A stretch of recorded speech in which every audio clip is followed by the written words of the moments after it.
The epistle reading this morning is from the 5th chapter of the book of Hebrews. We've been in Hebrews for the past several weeks, and we've been noticing that this is sort of a conversation in which the writer is placing Jesus within the context of worship within the temple in Jerusalem.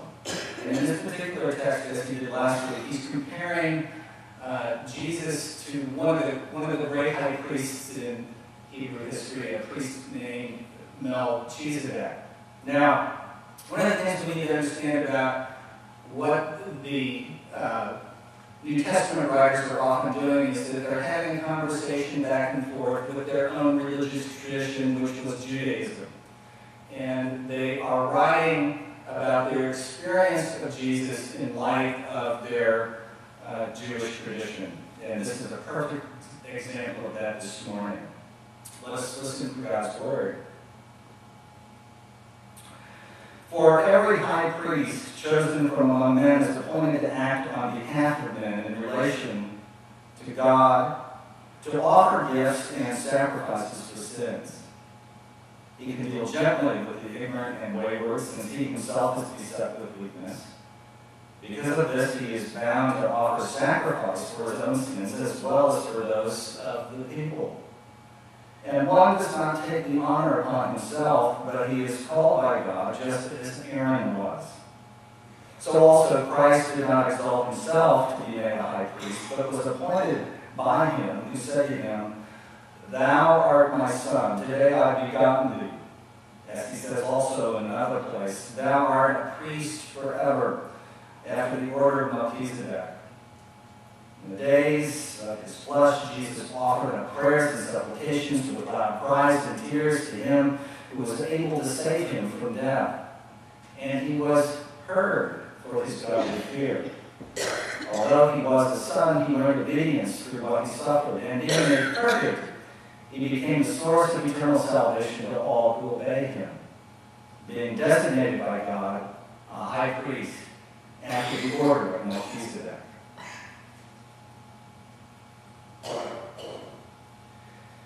The gospel reading this morning continues in the gospel according to Mark. We're picking up the narrative in verse 35. Again, a story about the disciples of Jesus not quite getting what Jesus was trying to teach them.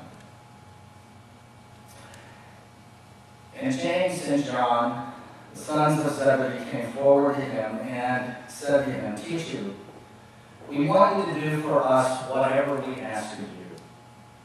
And Jesus said to them, "What do you want me to do for you?" And they said to him, "Grant us to sit one at your right hand and one at your left in your glory." But Jesus said to them, "You do not know what you are asking. Are you able to drink the cup that I drink, or to be baptized with the baptism with which I am baptized?" And they said to him, "We are able." And Jesus said to them, "The cup that I drink, you will drink, and with the baptism with which I am baptized, you will be baptized. But to sit at my right hand or at my left is not mine to grant, but it is for those for whom it has been prepared." And when the 10 heard it, they began to be indignant at James and John. And Jesus called them to him and said to them, "You know that those who are supposed to rule over the Gentiles lord it over them, and their great men exercise authority over them. But it shall not be so among you. But whoever would be great among you must be your servant, and whoever would be first among you must be slave of all.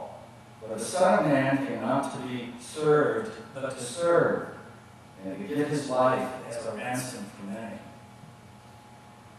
And this is the gospel of the Lord.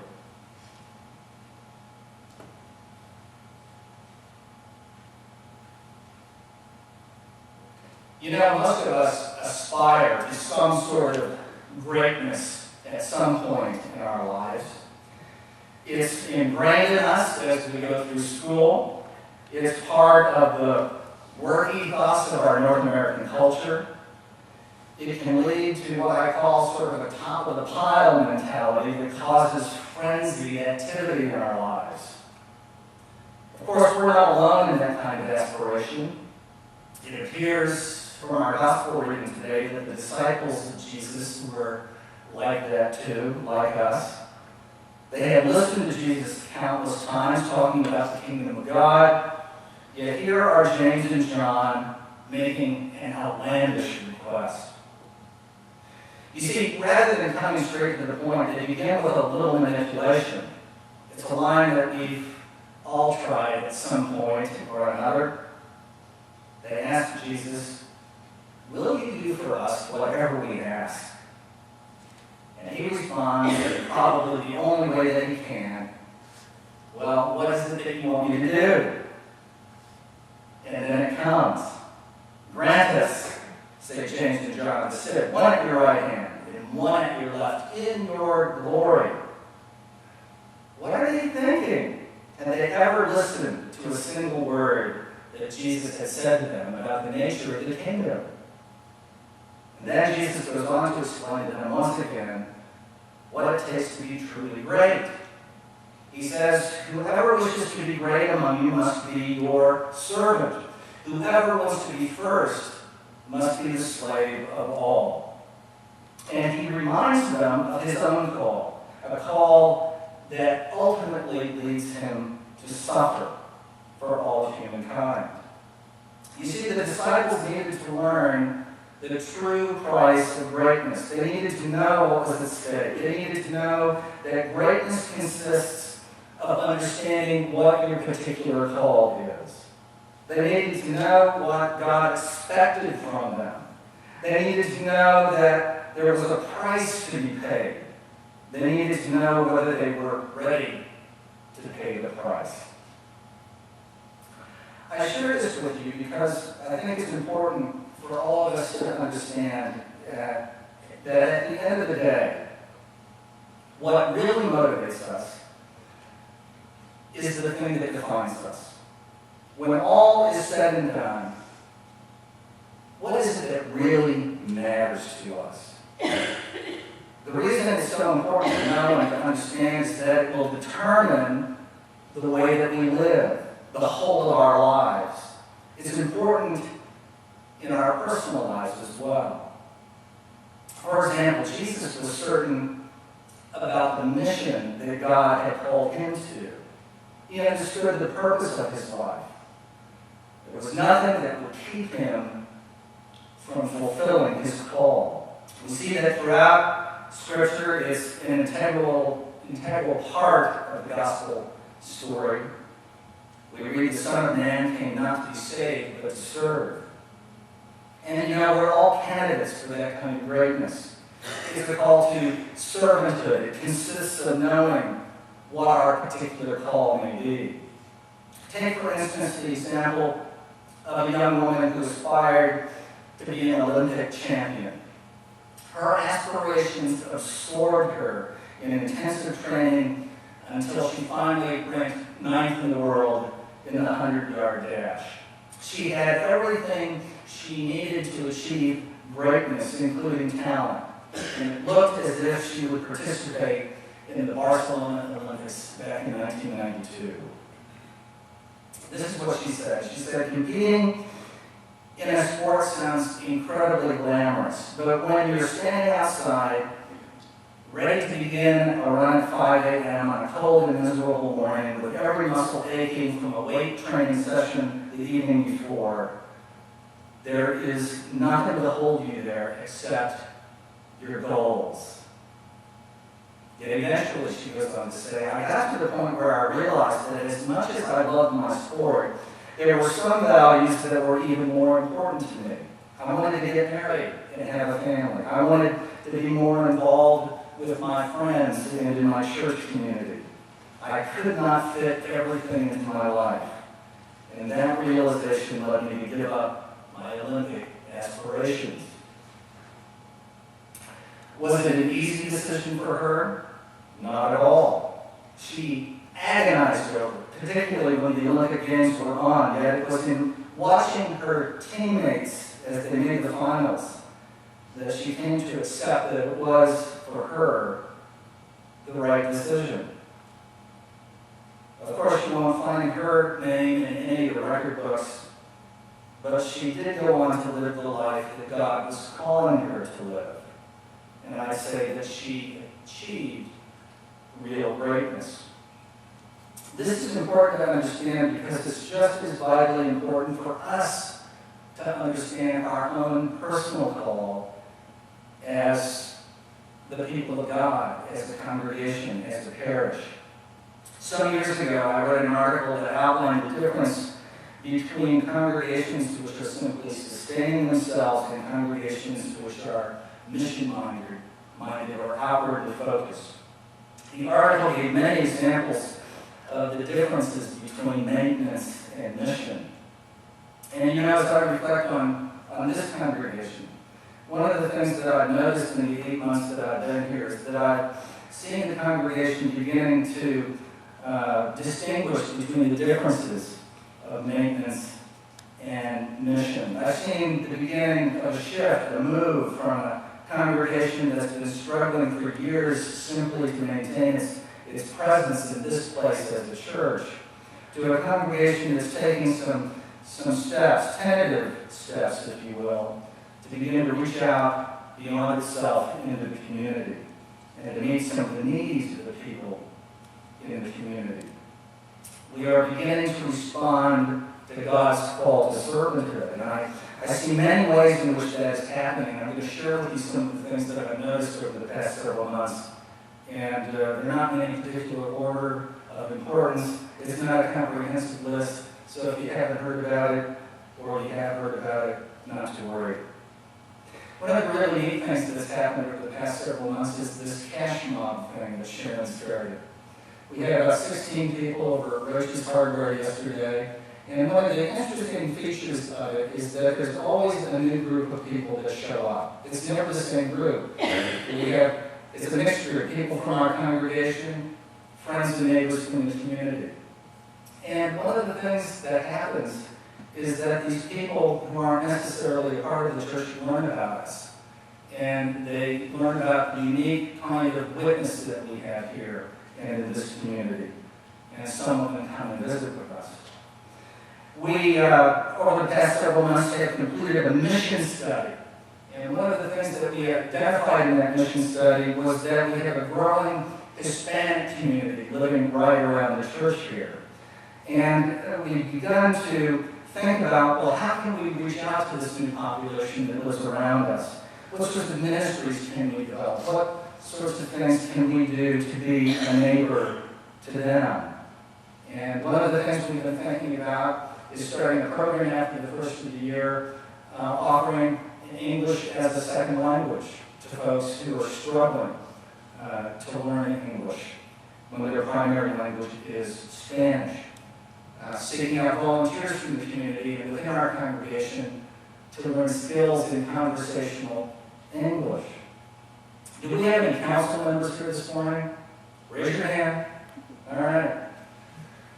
They're the ones who have been talking about this, but they're going to be coming to you in the coming weeks and months to help make this new effort a reality. Will it happen? Will it develop? Will it blossom? We don't know, but we will never know if we don't try. One of the other things we've been looking at is the possibility of Central becoming a host site for the first Friday art walk that a number of people in our congregation participate in. And one of the thoughts is to feature the artwork of high school and college students in the area that sometimes gets overlooked. We've got lots of nice space here. Everybody enjoys wine and cheese. We've got lots of bare walls to put artwork up on and 3D things on tables. It's a great way to get people to discover who we are and to come on our site. And again, we'll be asking for people to help with that. We're also in the early stages of thinking about some sort of an ongoing music performance series featuring solo and small ensemble, instrumental and vocal groups, primarily from the community, that will perform here in our sanctuary usually on a monthly basis, probably on a Sunday afternoon, again, beginning sometime after the first of the year. And if you've got contacts in the music community, here in Topeka, either at Washburn or one of the high schools, council members, raise your hands. Are you listening? Yeah. Talk to one of the council members because they're anxious to talk to you.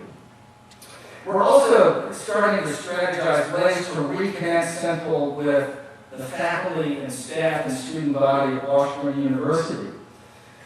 You know, we Congregationalists had an influential hand in founding what was then Lincoln University. And historically, there has been a strong relationship, not only between this congregation and Washburn, but between First Congregational and Washburn as well. And you know, we got to rediscover the fact that the faculty, student body, and staff of Washburn is sort of a natural constituency for our open-minded, progressive Christian witness that we have here at Central. And again, we'll be asking for your ideas and help as we begin to put in place some efforts to begin to be in conversation with them. And finally, we're considering a variety of new and different ways to more effectively reach out to LGBT youth and adults in our community. Now, as is the nature of ministry, some of these things may develop and grow, and others may not, but they're all intended to bring new people into our buildings and to drive us out into the community. You know, I'm personally grateful for the many ways in which so many people here at Central give so generously of their time, talent, and treasure, both for the work of this congregation and towards outreach in many ways in the community. Today, as you know, is our Stewardship or Commitment Sunday. So often, we let God know what we expect from God. And that's what James and John did when they asked to sit at Jesus' side in his kingdom. But ask yourself the question this morning, what does God expect from us? Over the next several weeks and months, we'll keep that theme before us. We'll be reporting to you about the needs of the church as we move forward into the new year. We'll be presenting a budget to you so that everybody can plainly see the needs of the congregation well before Sunday, November 18th, which is our Heritage Sunday and our annual meeting. Hopefully it will be a reminder of our mission to respond to God's call, to serve, to commit ourselves to the gospel message of good news for all. Friends, I want to conclude this morning simply by saying that the paradox of ministry is that it really, truly is all about giving your life away for someone else. Servanthood, freely giving ourselves away in the service of others, making ourselves in the congregation and our resources, our buildings available to others without expectation of anything in return. That's how congregations become relevant and needed in a community. That's how people connect with particular congregations like ours, and that's also how they begin to grow in spirit and in numbers. Let's pray.